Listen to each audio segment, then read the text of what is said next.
Star Trek Lower Decks Review, Season 3, Episode 5.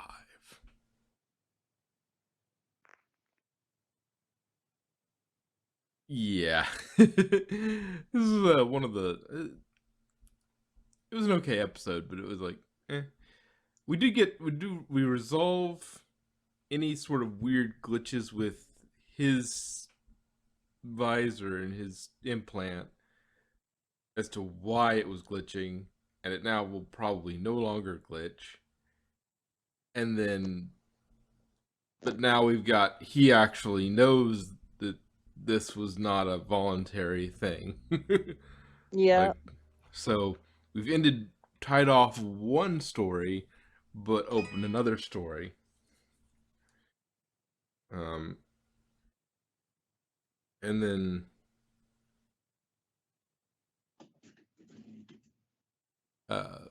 we closed. We opened that one up.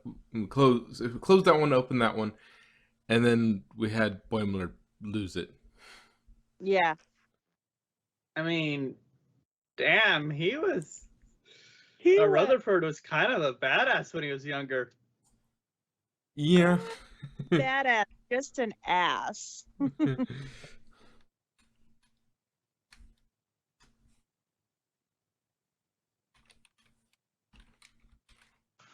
Not so much a badass, more just an ass.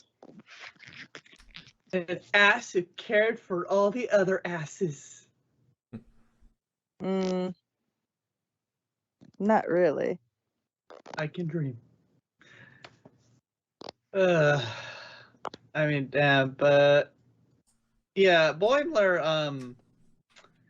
Oh, I knew he was going to lose it as soon as they grabbed that pip. Yeah, Oh, like, yeah. don't touch the shinies. Yeah, don't fuck with the uniform. But hey, it worked out. They got a bunch of signups. Yeah. I love that he was keeping her in check, and then all of a sudden he goes off. It's like, oop.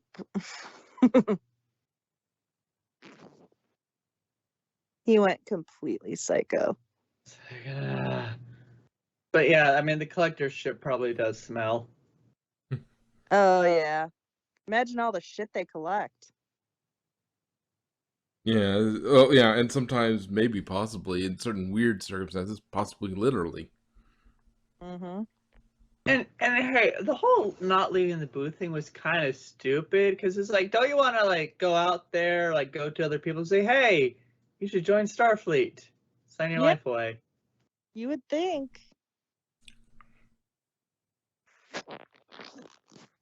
It would make sense.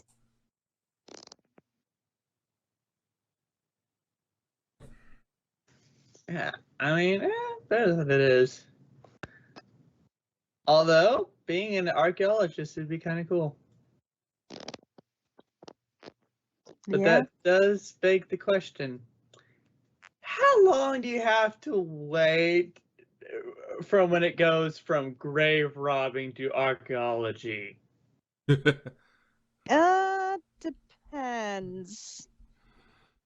It depends on how depends how ethical you are. And how British you are. Yeah. This was the reason. The only reason the pyramids aren't in the British Museum is because they're too heavy. They're too big to move. Yeah.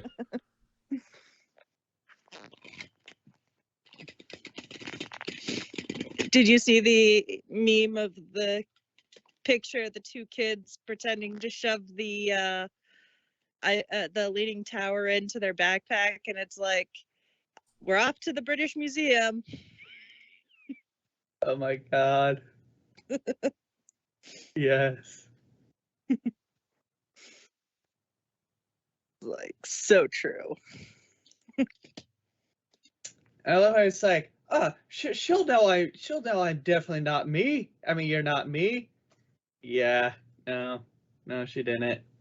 I love the fact that it was Shax who realized it's like, you're not Baby Bear. Baby bear. What the fuck? That is the lamest name ever. It's like, haha, I made up that name. No, I know it's not you.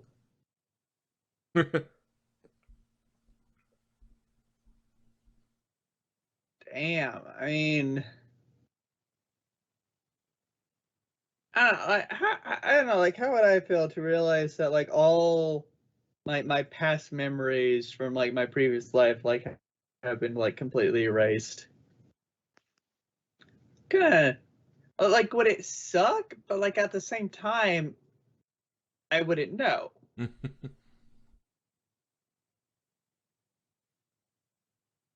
But damn, did that accident look like it hurt? Okay, so I have to ask, who are the aliens that Boimler was talking to when he was like, "Stop trapping people in games"? Oh, okay. They're okay. History lesson. Okay. In one of the most hated episodes of Deep Space Nine. Okay, it's not like it's just it's not that they made character choices that were stupid necessarily, but that they it was a really stupid thing. They basically they trapped a number of the crew in a game, and I'm not gonna sing the song because it's gonna make a lot of people annoyed. But there was a certain song that goes with it. But I think that was what it was. That was from the right thing. But yeah, it's basically they trapped him in a board game. They had in a game they had to win. It's a long, weird episode that's just like really kind of annoying. Honestly, that sounds like something Q would do. I, yeah, and Just I don't. because Discord did it. I mean, it's And not that. you. Yeah, it's not that that Q wouldn't, but just that, and this group of aliens just did that. I'm not sure if it was ever fully explained how they did that. I don't remember. But yeah, it was basically that's what he was referencing was a particularly unpopular episode of Deep Space Nine. I don't think the crew, the people of the the actors and actresses particularly liked that either. Okay, so I think I know what they're talking about, but this could be a completely different thing. The parasitic butt worms, is that an actual thing? Oh, The only thing that comes to mind was the con thing where he used the like parasitic brain worms. oh no, that wouldn't be it. I'm thinking what they're referring to. Why they're calling it a butt worm. I'm not sure. That could be just what they didn't get, but that could be referring to the bluegills, Ah, which were a neural parasite that that did manage to infiltrate some of the Admiralty. Um, and then they basically made the people that were infected really strong, just unnaturally strong. oh damn. But they also took over their brains. Like it was more of a, it was not a pleasant experience for the. It wasn't like, you know, I don't think it was a choice sort of thing. It was a, they got infected with it, and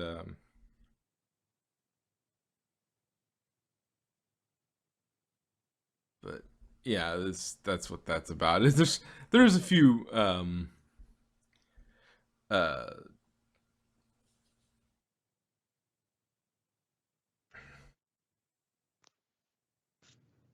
uh there was a few Easter eggs with that episode. Um,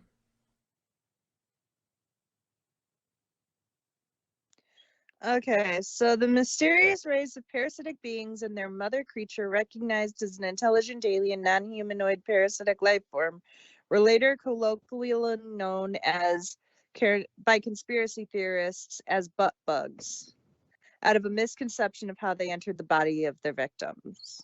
yeah. From the TNG episode Conspiracy.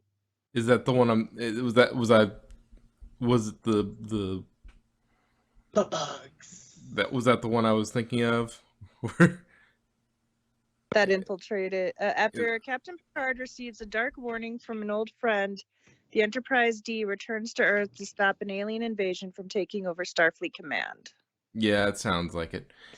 Yeah, basically that's that was an episode. It's like, so yeah, we got a couple episodes sort of Yeah, mentioned there.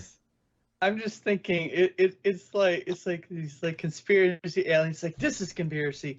Well, actually, no, that turned out to be true, and this turned out to be true. Wow, like all the conspiracies kind of trying to be true, aren't they? Space is a crazy thing, isn't it? Yeah, well, Yeah. they probably they get the conspiracies, but they get some things wrong too because it's Yeah. rumor.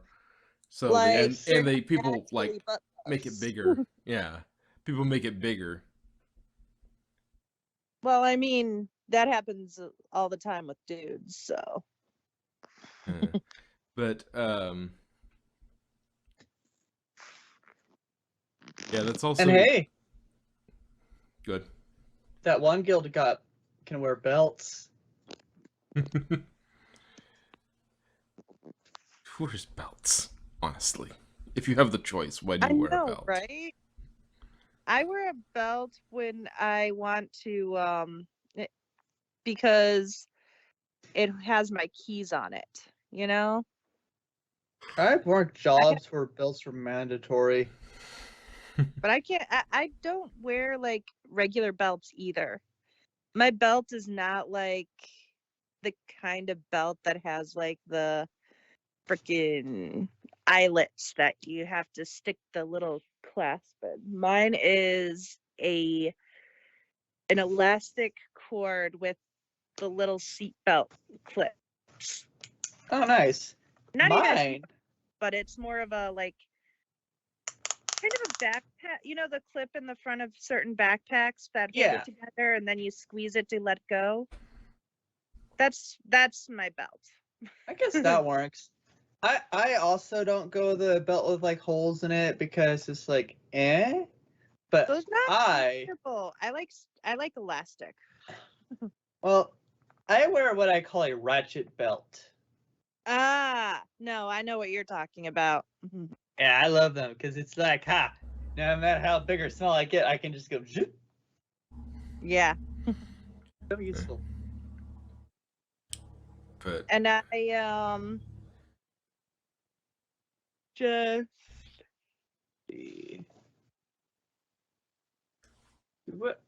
What other aliens were there? Okay, we got the collectors, we got those weird game they had the aliens. Ferengis. Ferengi, yeah.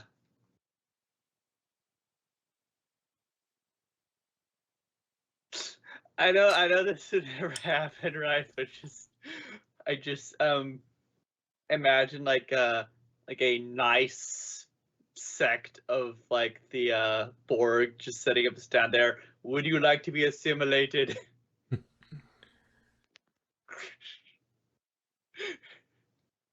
well, I there's have a comment, but Oh no, do it, I do it. can't. Because I No, know that would never happen.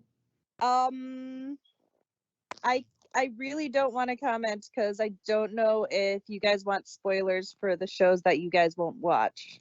I'm not gonna let's watch not it. just in case, so that Okay. those who are watching who also don't want to know Yeah, don't have to. But um, because it in some timelines, they some do break off and form a cooperative Borg yeah. cooperative where they are free but they're still Borg.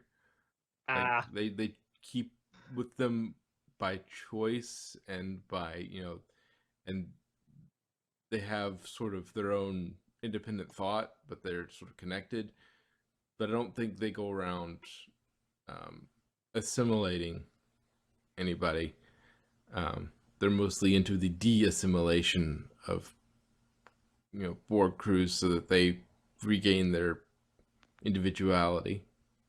But yeah, But that's in the Stowe timeline, so not necessarily. That's just the having Borg like a little cooperative. stand. Madrock, if you want, I can message you with the spoiler. Okay, I can do that for stream, but yeah. But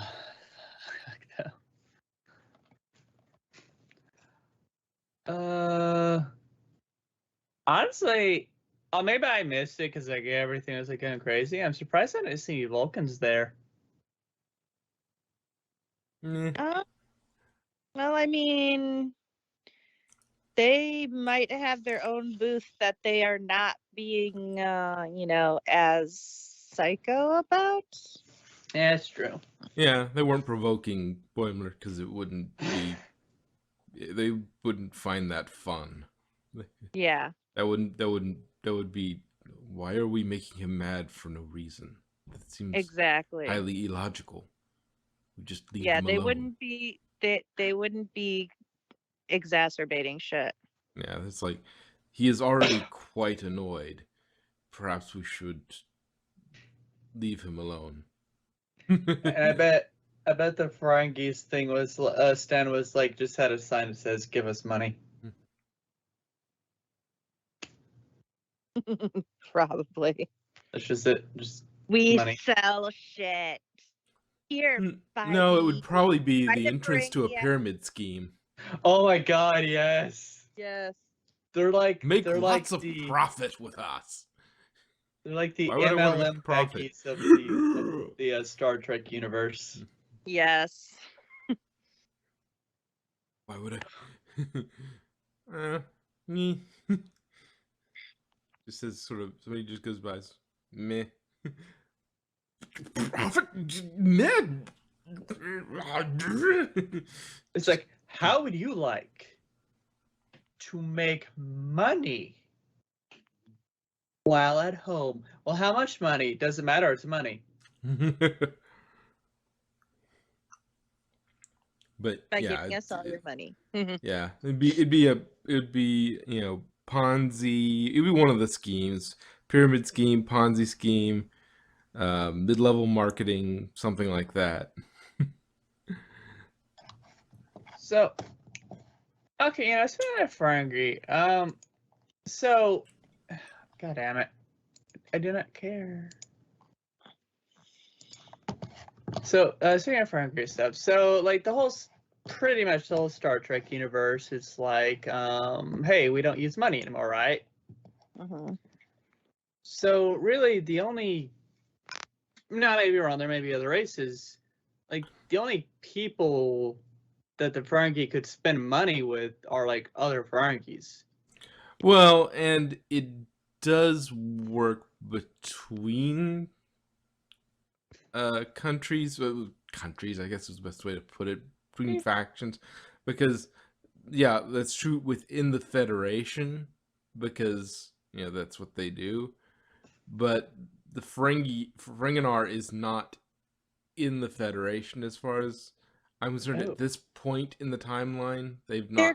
The Federation is kind of like NATO or and the United Nations, and the Ferengi are an ally, but they're not officially members. Yeah, they may not. Yeah, they're not. Like, some Ferengi serve in Starfleet, but it's not like they're beholden just to the Federation in really any way. Like, they'll deal with basically anybody. They're sort of, they're sort of out there as just sort of this, almost a Switzerland sort of thing.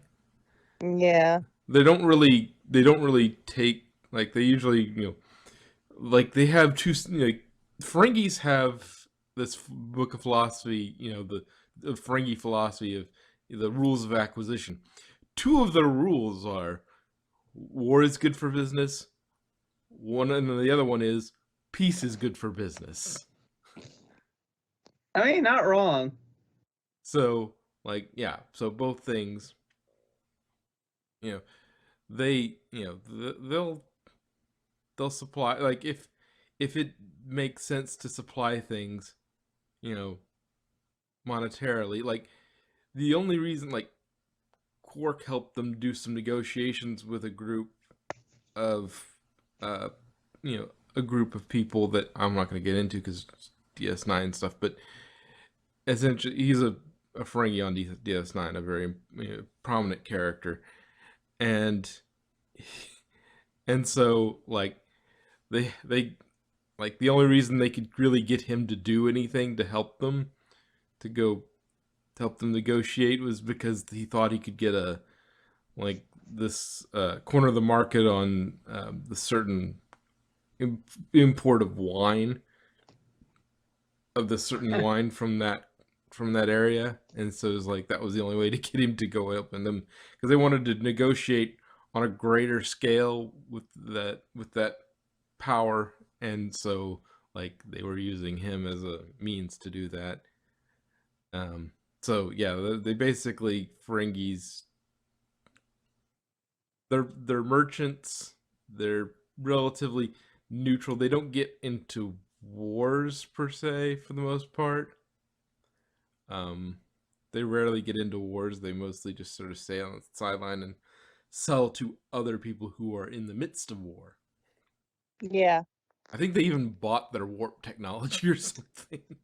Like the way they got their warp technology, they didn't develop it on their own. They just bought it off of somebody.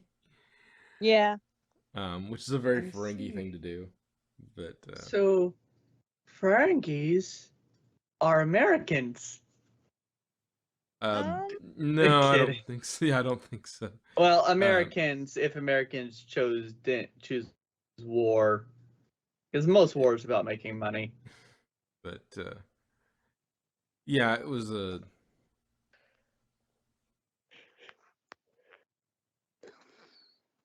Yeah, they're very sort of. We don't want to get. We don't. We're not.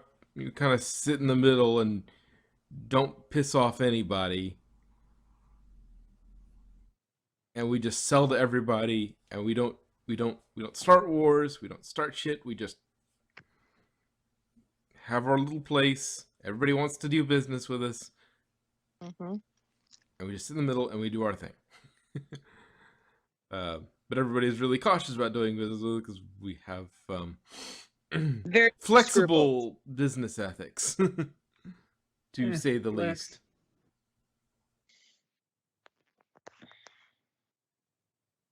Hey, be as flexible as you want to. But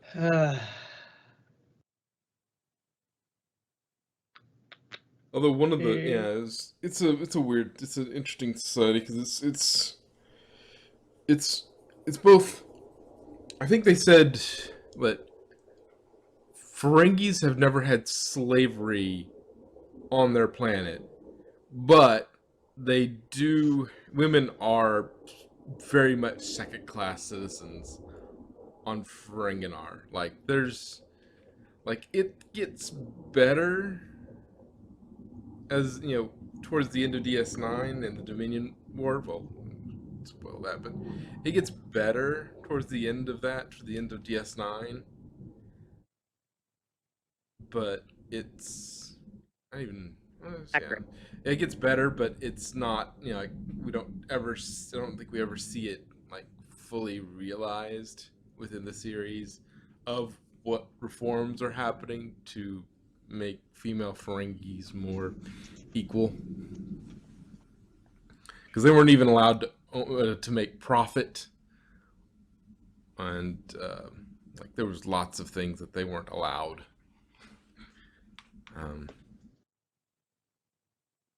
It was very, yeah.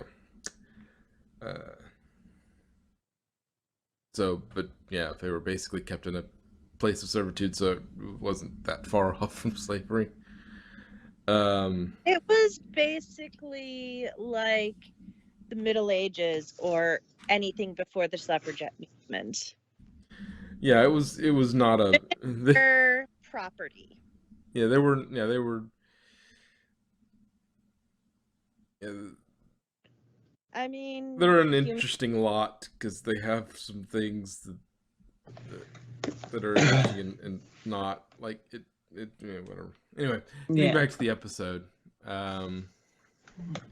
See what else did we have? I do like Ransom's like at the end there is like, yeah, I'm gonna have to put you in the brig. But that was fun. Let's get some drinks afterwards. Yeah, that was pretty good. It's like you just went off and scared what he was especially praising was like, yeah, you pissed off those, scared the out of those guys. I mean, I'd be proud of him too. Mm-hmm. Well, that's with that personality type. That's what happens when you push that personality. You hit the that personality type is really hard to get mad, but you find the right button, and it's not something you want to be anywhere near.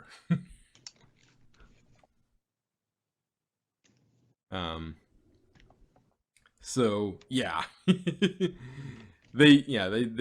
the whole touching don't touch Pips, don't touch Boimler's Pips. He'll yeah. You can do a lot of things to Boimler, just don't touch the Pips, or he'll freaking beat the crap out of you because he earned that Pip. And I was like, don't fuck with the uniform. Doing reports is my favorite thing to do. Yeah. Well, although it seems to me like you could give him a tablet to do the report, like you just like. Mm-hmm. Yeah, but see, they know he likes that, and he's supposed to be punished. Yeah, I guess that would be. But yeah, he's what else? It was mostly those two storylines of Rutherford sort of getting his brain right and then figuring out, oh wait, these. Oh, that was the other thing I wanted to say about that. It's like this thing. So what I suspect is, possibly that the neutral zone races were set up by somebody within Starfleet to sort of accelerate, competition for building fast maneuverable ships. And so they would,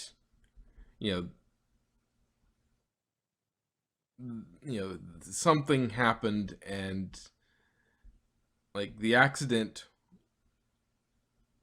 was either not an accident or it was an accident, but it interrupted something they wanted to happen.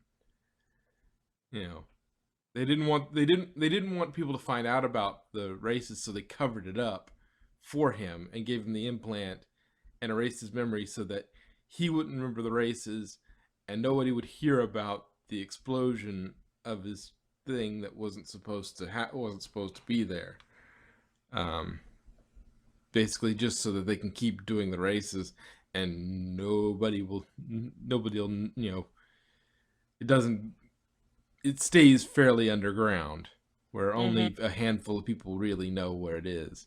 Because if they start investigating, they'll start looking at where his logs are, and then the whole thing could get, they could get their hands on somebody who knows what's going on, and the investigators might actually get somewhere figuring out how they organize these things. But if not only that, but they could be using the races to gather intel in the neutral zone. Yeah, stick a sensor pod. Yeah, exactly. Yeah, and as an excuse too, like you could, if you were intelligence, you could, somebody goes out in the neutral zone, while they're, while the Romulans are distracted by watching them, chasing them out of the neutral zone, while everybody's focused on getting get them out of the neutral zone, you can slip in and put a little probe, a passive probe out there without anybody really noticing, because they're completely focused on something else. Or slip a spy craft through the neutral zone,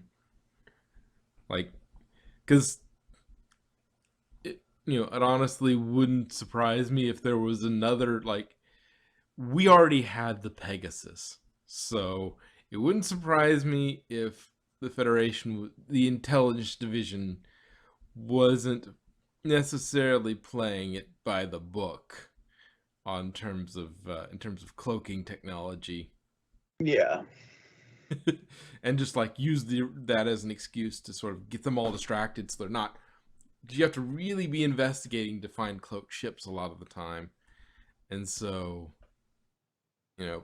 this would be a way to really make a lot of noise over here while they slip a little ship out here, or at the very least a very low a low intensity, very difficult to notice ship. These guys are blasting through here at high warp or high impulse rather, and just and then you just go through that.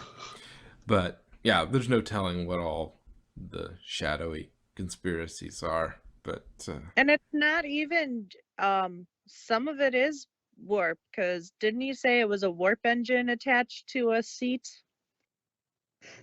yeah, but but you wouldn't be able to pilot a warp. What they were doing was impulse speed. That was not warp. That was too slow to be warp.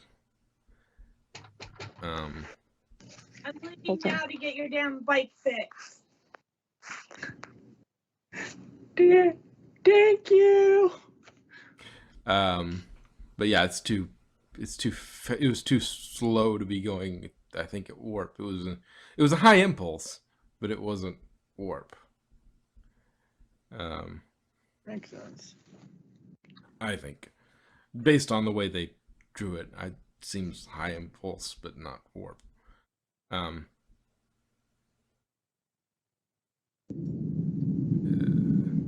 what was I saying? Yeah, so that's a conspiracy that's still sort of moving around. That's a new one. It really wasn't. It was an okay episode. It wasn't like, oh my goodness, this was the best episode ever. But it was entertaining. It was, of the episodes, it was sort of, it was a little better than, maybe slightly better than average, but right around average for this series. Good, but that's where the average is for this series, is good. Yeah. I rate it 3.5 out of 5 stars. I say 3.7.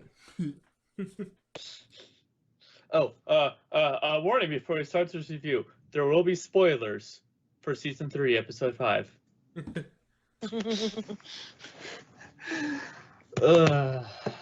Nah, it was a good episode.